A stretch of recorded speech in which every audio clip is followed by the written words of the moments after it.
dovoljno dobru promociju u Srbiji, Evropske unije, ali... Moja lopta! Sinko, nije to lopta, to je tvoja seka u tom jajetu, razumiješ? Pa moja lopta! Ama to je tvoja seka, nije lopta! Moja lopta! Moja lopta, mater, nije lopta! Pa moja lopta! Like this desert rain frog. Squeaking viral sensation. Mama, mogu li? Ne možeš iznijet smeće. To možeš, hajde, to možeš, hajde uzeti smeće, hajde. A ne, rekla da ne može, ništa, ćao. Idi uzeti smeće!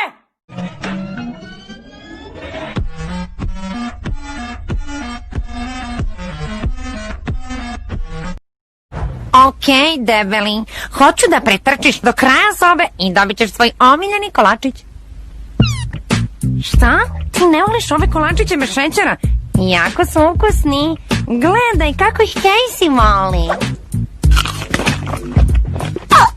Povratit ću.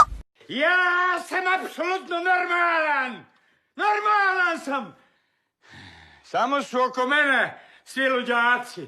Patriče, jesi li ti ljut? Da. Šta nije u redu? Ne mogu da vidim svoje čelo. You ran all the way here. That's a good 2 or 3 blocks. Please tell me you weren't followed. You were.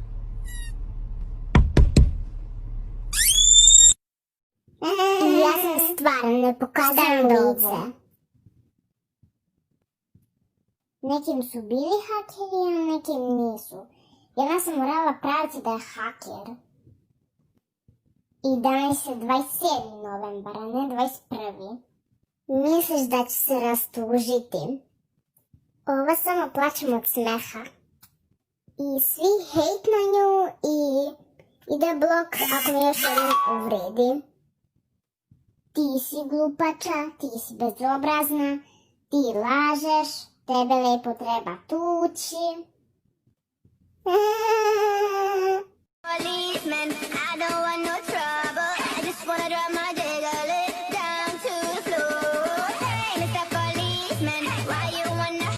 Kako se zove osoba koja zavuče ruku u vaš džep i izvuče iz njega recimo 100 evra? Taj koji zavuče ruku u moj džep i nađe 100 evra, to nije lopov, to je mađončar. Zašto? Otkud meni 100 evra? Shawty gon' get that paper. Shawty tongue rip like razor. Shawty got wit, got flavor. Part of my tits and makeup.